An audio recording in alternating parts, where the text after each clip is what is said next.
नमस्कार।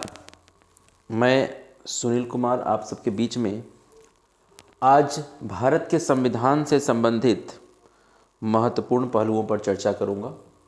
जैसा कि आप यहाँ पर बोर्ड पर देख रहे हैं, कुछ बातें मैंने लिखी हैं।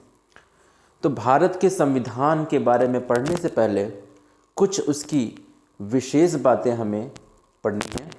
वनडे एग्जामिनेशन के लिए महत्वपूर्ण, या जो छात्र बीए की परीक्षा दे रहे हैं, एमए की परीक्षा दे रहे हैं, उनके लिए महत्वपूर्ण विषय।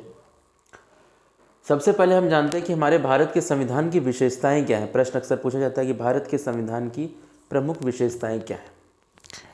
तो आइए जानते हैं। सबसे पहली विशेषता है कि यह विश्व का सबसे बड़ा लिखित संविधान है। भारत का संविधान पूरे विश्व का सबसे बड़ा लिखित संविधान है। यह इसकी पहली विशेषता है। दूसरी विशेषता है, इसके अंदर 395 अनुच्छेद हैं। 395 अनुच्छेद हैं। प्रत्येक अनुच्छेद अपने आप में भारत के संविधान को सुंदरता प्रदान करता है। 22 भाग हैं और 12 अनुसूचियां हैं। ये अनुसूचियां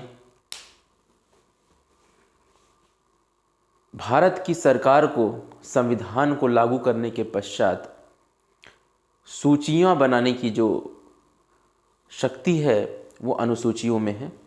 जैसे कि नगर पालिका और पंचायती राज, इन्हें अनुसूची बनाकर बाकायदा पूरी व्यवस्था के साथ दर्शाया गया है। भत्ते और सैलरी ये भी अनुसूची में वर्णित है। राज्य केंद्र के जो विषय हैं वो भी अनुसूची में दिखाए गए। आगे बढ़ते हैं।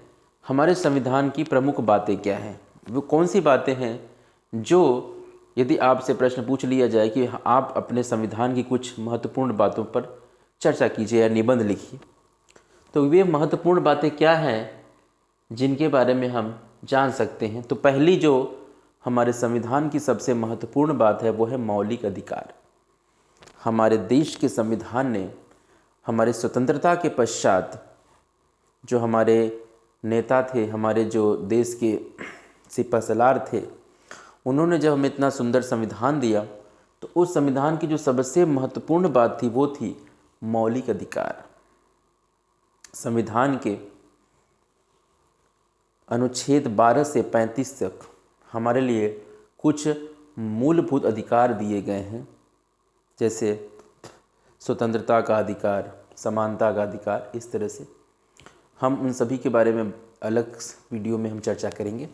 लेकिन जो मौलिक अधिकार है वह हमारे संविधान की एक बहुत ही बड़ी विशेषता है। हमें जीने का अधिकार दिया गया है, समानता का अधिकार दिया गया है, स्वतंत्रता का अधिकार दिया गया है।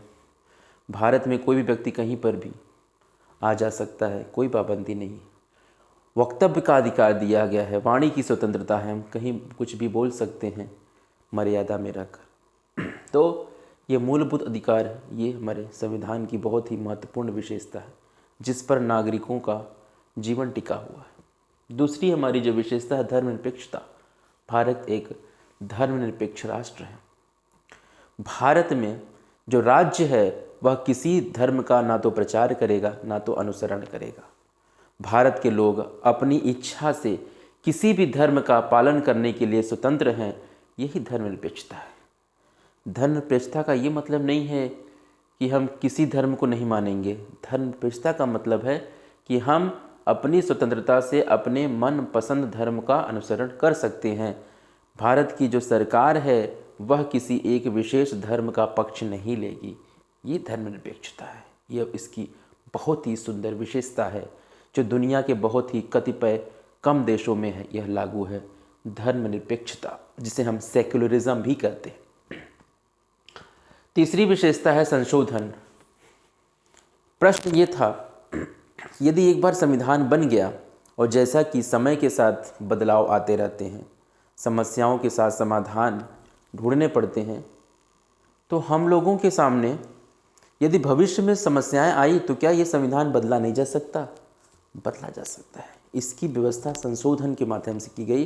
अब तक संविधान के बहुत सारे संशोधन किए गए हैं, जैसा कि एक संशोधन के तहत जीएसटी लागू किया गया, एक संशोधन के तहत कश्मीर में धारा 370 हटा दी गई।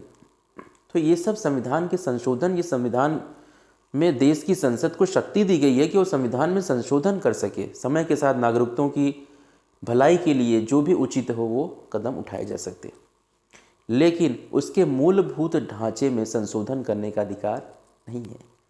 जैसा कि एक केस था केशवानंद भारती बनाम संघ का, तो मूलभूत मौलिक अधिकारों के हनन की बात वहाँ पर थी, और सुप्रीम कोर्ट जो हमारे एक विशेषता मैं आगे बताऊंगा आपको न्यायपालिका का, सुप्रीम कोर्ट हमारे मौलिक अधिकारों का संरक्षण करता है।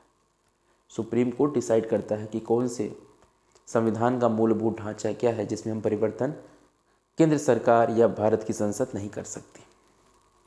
संघीय प्रणाली का अर्थ है कि भारत में संघ सरकार है।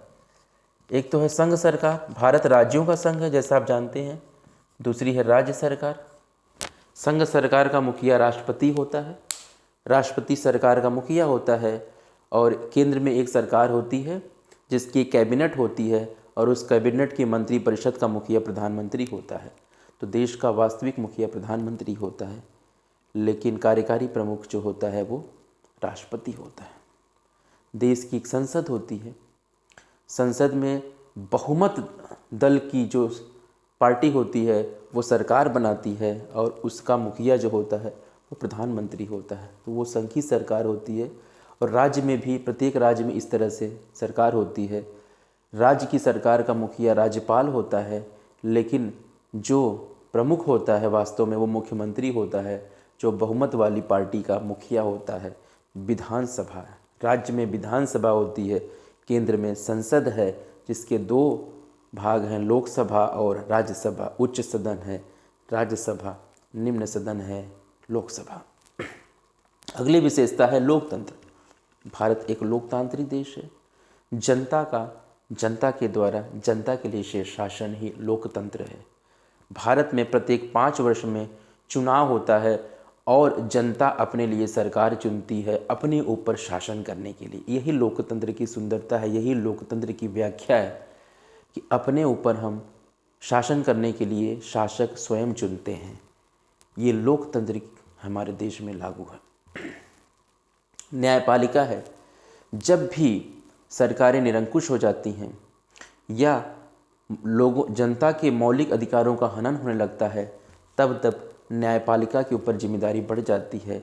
तो एक निष्पक्ष न्यायपालिका भारत देश में है जो सरकार पर भी अंकुश लगाती है, जनता पर भी अंकुश लगाती है, संस्थाओं पर अंकुश लगाती है, और सरकार और जनता के बीच में समन्वय स्थापित करने की कोशिश करती है। वो हमारे देश की न्यायपालिका, जो कि एक बहुत ही महत्वपूर्ण स्तंभ है भारत की इस संविधान के लिए। तो आज हमने चर्चा किया कि भारत के संविधान की प्रमुख विशेषताएं क्या हैं, और भारत का संविधान विश्व में अपनी छाप कैसे छोड़ रहा है, इसके बारे में हमने एक छोटा सा इंट्रोडक्शन पढ़ा।